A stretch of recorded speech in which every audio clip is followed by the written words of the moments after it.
Setelah kita memahami perbedaan konsep ketuhanan di berbagai agama, pertanyaan berikutnya muncul. Bagaimana Tuhan berkomunikasi dengan manusia? Jawabannya ada pada kitab suci, teks yang dianggap wahyu ilahi.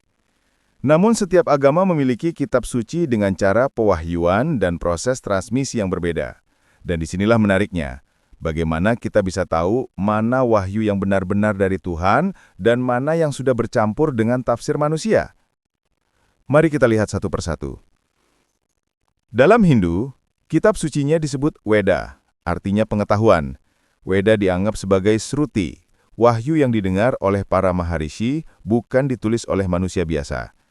Ada 4 Weda utama, Rig Weda, Yajur Weda, Sama Weda, dan Adhar Weda. Namun Weda berkembang lewat banyak kitab turunannya, seperti Upanishad, Purana, dan Mahabharata. Selama ribuan tahun, teks-teks ini diturunkan secara lisan sebelum akhirnya ditulis, sehingga ada banyak versi, tafsir, dan interpolasi yang berbeda di tiap daerah India. Dalam tradisi Hindu sendiri, sebagian besar teks dianggap sebagai bersifat simbolik dan filosofis, bukan hukum literal yang harus diikuti mutlak.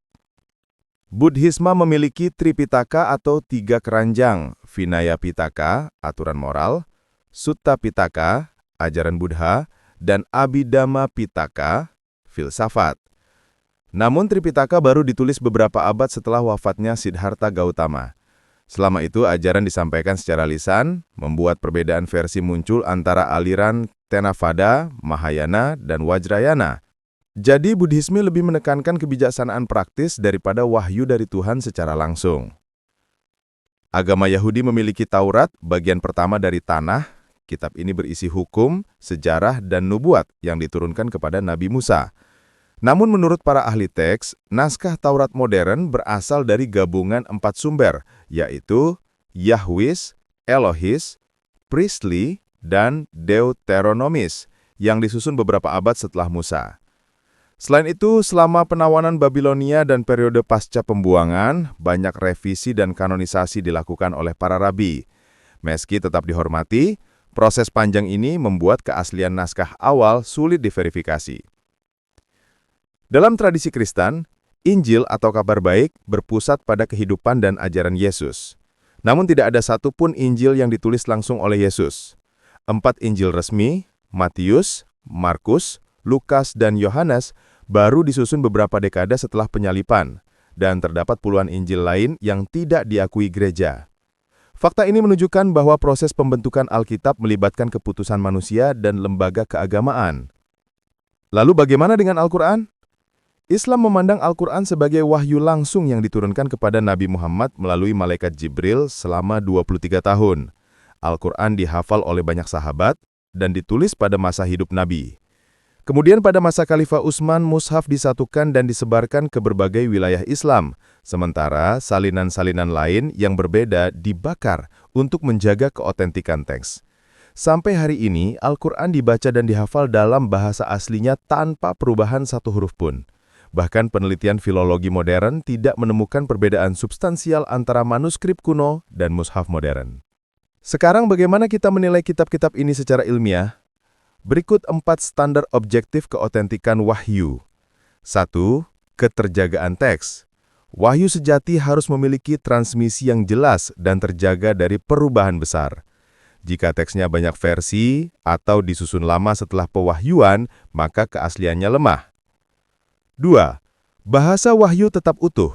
Wahyu ilahi harus terpelihara dalam bahasa aslinya, bukan hanya terjemahan. Karena makna ilahi sering hilang ketika diterjemahkan ke bahasa lain. 3. Kesesuaian dengan rasio dan moral universal. Wahyu sejati tidak mungkin berisi kontradiksi logis atau moral, karena datang dari sumber yang maha benar. 4. Konsistensi antara isi dan konsep ketuhanan. Kitab suci sejati tidak boleh menggambarkan Tuhan secara bertentangan dengan sifat kesempurnaannya. Jika Tuhan digambarkan memiliki kelemahan, berubah pikiran, atau menyerupai manusia, maka itu bukan wahyu sejati.